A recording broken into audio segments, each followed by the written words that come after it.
ഞങ്ങൾ ക്വസ്റ്റ്യൻ ചെയ്യാൻ തുടങ്ങിയിട്ടുണ്ട്.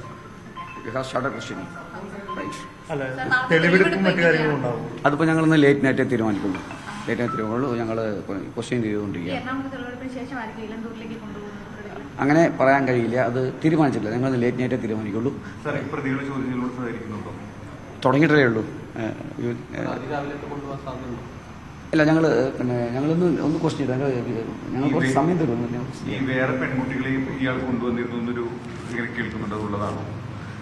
അങ്ങനെ ഉണ്ടെങ്കിൽ അത് ഞങ്ങൾ വെരിഫൈ ചെയ്യും. ഞങ്ങൾ കുറേ റൂമേഴ്സ് വരുന്നുണ്ടല്ലോ, എല്ലാം കളക്ട് ചെയ്തിട്ട് ഞങ്ങൾ വെരിഫൈ ചെയ്തുകൊണ്ടിരിക്കുന്നു.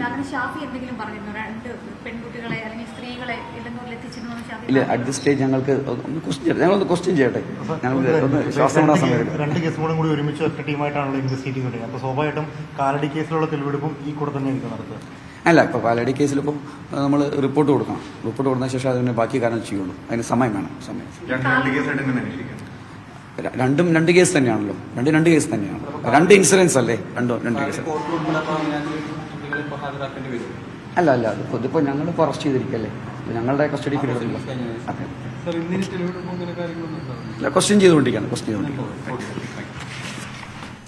കൊച്ചി ഡെപ്യൂട്ടി കമ്മീഷണർ ഓഫ് പോലീസാണ് മാധ്യമങ്ങളെ കണ്ടത്. തെളിവെടുപ്പിനായി പ്രതികളെ കൊണ്ടുവരുന്ന കാര്യത്തിൽ അല്പം കൂടി സമയം പോലീസിന് തരൂ. ഇന്ന് രാത്രിയാണ് ഇതുമായി ബന്ധപ്പെട്ടുള്ള പ്രൊസീജിയറിലേക്ക് കടക്കുക. അതിനുള്ള വിശദാംശങ്ങൾ അതിനുശേഷം വ്യക്തമാക്കാം എന്നുകൂടിയാണ് അദ്ദേഹം മാധ്യമങ്ങളോട് പറഞ്ഞത്. നരബലി കേസിൽ കുഴിച്ചെടുത്ത മൃതദേഹാവശിഷ്ടങ്ങൾ സ്ത്രീകളുടെ തന്നെയാണെന്ന് സ്ഥിരീകരിച്ചിരിക്കുന്നു. പോസ്റ്റ്മോർട്ടത്തിലാണ് ഇക്കാര്യം സ്ഥിരീകരിച്ചത്.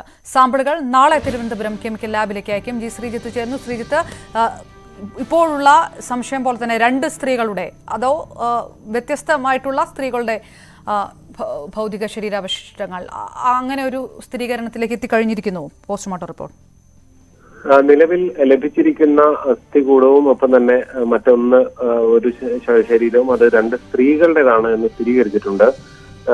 ഇതിനപ്പുറത്തേക്ക് ഇതിൽ കൂടുതൽ മറ്റ് എന്തിന്റെയെങ്കിലും ശരീരഭാഗങ്ങളുണ്ടോ, മൃഗങ്ങളുടെ മറ്റു ശരീരഭാഗങ്ങളുണ്ടോ, മറ്റാരുടെയെങ്കിലും ശരീരഭാഗങ്ങളുണ്ടോ എന്നൊക്കെയുള്ള കാര്യങ്ങൾ DNA പരിശോധനയിലൂടെ മാത്രമേ നമുക്ക് വ്യക്തമാകുകയുള്ളൂ. അതിനുള്ള സാമ്പിളുകളും എടുത്തിട്ടുണ്ട്. DNA പരിശോധന എന്ന് പറയുമ്പോൾ ഈ ഓരോ സാമ്പിളുകൾ, ഓരോ കഷ്ണങ്ങളുടെ ഏതാണ്ട് 61 കഷ്ണങ്ങളാണ് 2 മൃതദേഹങ്ങളോട് ചേർന്നുള്ളപ്പോൾ ഓരോന്നിന്റെയും സാമ്പിളുകൾ എടുത്ത് പരിശോധന നടത്തുമെന്നാണ് നമുക്ക് ലഭ്യമാകുന്ന വിവരം. അത് തിരുവനന്തപുരത്തെ ലാബിലേക്കാണ് അയച്ചിട്ടുള്ളത്. വൈകാതെ പരമാവധി വേഗത്തിൽ തന്നെ ഇത് ഇരുവരുടെയും തന്നെ മൃതദേഹമാണ് എന്ന് കണ്ടെത്താനുള്ള ശ്രമങ്ങളാണ് നടത്തുന്നത്. ഈ മരണകാരണം സംബന്ധിച്ച് ഇപ്പോൾ ഡോക്ടർമാർ ഒരു വിവരവും പറയുന്നില്ല. വൈകാതെ പോലീസിന് ഇത് സംബന്ധിച്ചുള്ള ഒരു മൊഴി പോലീസിന് ഈ ഡോക്ടർമാർ തന്നെ നൽകും എന്നാണ് നമുക്ക് ലഭ്യമാകുന്ന വിവരം. അതിലൂടെ ഈ വിവരവും പുറത്ത് വരുമെന്ന് തന്നെ പ്രതീക്ഷിക്കേണ്ടിയിരിക്കുന്നു. എന്തായാലും ഇന്നും വൈകി ഏതാണ്ട് 6 മണിക്ക് വരെയോളം നീണ്ട പരിശോധനയ്ക്കൊടുവിലാണ് ഈ പരിശോധന, ഈ പോസ്റ്റ്മോർട്ടം 2 പേരുടെയും പോസ്റ്റ്മോർട്ടം പൂർത്തിയായത്. ആദ്യം റോസ്ലിന്റെ ശവശരീരമായിരുന്നു, അതായിരുന്നു ഏറെ ബുദ്ധിമുട്ടേറിയത്. അതായിരുന്നു പൂർണ്ണമായും അസ്ഥി ഭഞ്ജരം മാത്രമായി മാറിയത്. അത് പല ഭാഗങ്ങളെടുത്ത് വൃത്തിയാക്കിയ ശേഷം ഓരോന്നിന്റെയും പ്രത്യേകം കൂടുതൽ പരിശോധന നടത്തേണ്ട സാഹചര്യം ഉണ്ടായിരുന്നു. പത്മയുടേതും സമാനമാണ്. കൂടുതൽ കഷ്ണങ്ങൾ ഏതാണ്ട് 56 കഷ്ണം ഉണ്ടായിരുന്നു. പക്ഷെ അത് കുറച്ചുകൂടി ജീർണിച്ച അവസ്ഥയിലായിരുന്നു. ശരീരത്തിൽ മാംസത്തിന്റെ ഭാഗമെല്ലാം ഉണ്ടായിരുന്നു എന്നുള്ളതാണ് എടുത്ത് പറയാനുള്ളത്. എന്തായാലും ഈ വലിയ ഏതാണ്ട് 2 ദിവസം നീണ്ടു നിന്ന വലിയൊരു ദൗത്യമാണ് ഇപ്പോൾ കോട്ടയം മെഡിക്കൽ കോളേജിൽ അവസാനിച്ചു. ശ്രീജിത്ത് പറഞ്ഞു വരുന്നത് പോലെ തന്നെ ഏറെ വെല്ലുവിളി നിറഞ്ഞ ഒരു പോസ്റ്റ്മോർട്ടം നടപടിയിൽ കൂടിയാണ് കടന്നു പോകേണ്ടി വന്നിരിക്കുന്നത്. അപ്പോൾ കൂടുതൽ ശാസ്ത്രീയ പരിശോധനകളുടെ കൂടി ആവശ്യം ഇതിനകത്ത് തേടേണ്ടി വരുമെന്നുള്ളത് സ്വാഭാവികമായിട്ടും അറിയുന്ന കാര്യമാണ്. അത് സംബന്ധിച്ച് എന്തെങ്കിലും വിവരങ്ങളുണ്ടോ നമുക്കിപ്പോൾ? ക്ഷമിക്കണം അപർണ, ഈ സ്വാഭാവികമായും പോസ്റ്റ്മോർട്ടം പരിശോധന എല്ലാ പോസ്റ്റ്മോർട്ടം പരിശോധനയിലും ആന്തരാവയവങ്ങൾ രാസപരിശോധനയ്ക്ക് അടക്കം അയക്കുന്ന സാഹചര്യമുണ്ട്. സമാനമായ പത്മയുടെ മൃതദേഹത്തിന്റെ അടക്കം ഭാഗങ്ങൾ സമാനമായ പരിശോധനയ്ക്ക് അയക്കും. അത്തരം സാമ്പിളുകളാണ് നാളെ അയക്കും എന്ന് പറഞ്ഞിരിക്കുന്നത്. ഒപ്പം തന്നെ DNA പരിശോധനയും നടക്കുന്നുണ്ട്.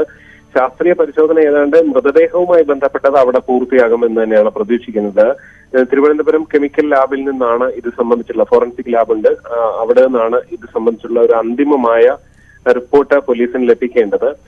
എന്തായാലും ഇവിടെ മൃതദേഹ പരിശോധനയിൽ ഈ ഒരു എന്താണ് മരണകാരണം എന്നുള്ളത് സ്വാഭാവികമായും ഡോക്ടർമാർക്ക് വ്യക്തമായിട്ടുണ്ടാവും. വൈകാതെ അത് പോലീസിനോട് അവർ വെളിപ്പെടുത്തും എന്നാണ് അറിയിച്ചിരിക്കുന്നത്. അവർ മറ്റേതെങ്കിലും തരത്തിൽ നിലവിൽ ഇത് സംബന്ധിച്ചൊരു വിവരം ആർക്കും നൽകുന്നില്ല.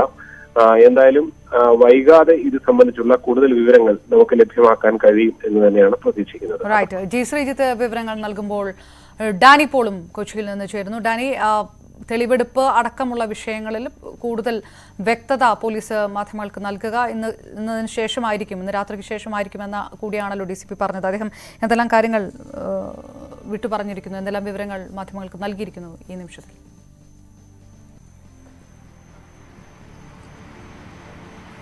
അപർണ, നരബലി കേസിൽ പോലീസ് വിശദമായ രീതിയിൽ ചോദ്യം ചെയ്യൽ പുരോഗമിക്കുകയാണ്, അത് തുടരുകയാണ്. ഇന്ന് കസ്റ്റഡിയിൽ ലഭിച്ച ശേഷവും പോലീസ് ക്ലബിലെത്തിയ ശേഷവും ഈ സംഘത്തിലെ മുതിർന്ന ഉദ്യോഗസ്ഥരുടെ നേതൃത്വത്തിൽ തന്നെയാണ് ചോദ്യം ചെയ്യൽ നടക്കുന്നത്. ചോദ്യം ഇപ്പോഴും അത് തുടരുക തന്നെയാണ്.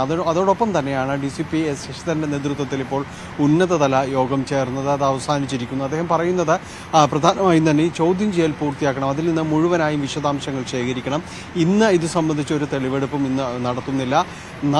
ക്ഷമിക്കണം, നാളെ മുതലാണ് തെളിവെടുപ്പ് കാര്യങ്ങൾ ആരംഭിക്കുന്നത്. അത് തെളിവെടുപ്പിൽ നിന്ന് ലഭ്യമായ വിവരങ്ങളുടെ അടിസ്ഥാനത്തിലും പശ്ചാത്തലത്തിലായിരിക്കും തെളിവെടുപ്പിന്റെ മുന്നോട്ട് പോകുക. ചോദ്യം ചെയ്യലിൽ നിന്ന് ലഭിച്ച വിവരങ്ങളുടെ അടിസ്ഥാനത്തിൽ അതിൽ പ്രധാനമായും തന്നെ നാളെ എറണാകുളം ജില്ലയിൽ തെളിവെടുപ്പ് പൂർത്തിയാക്കിയതിനായിരിക്കും കൂടുതൽ പ്രാധാന്യം നൽകുക.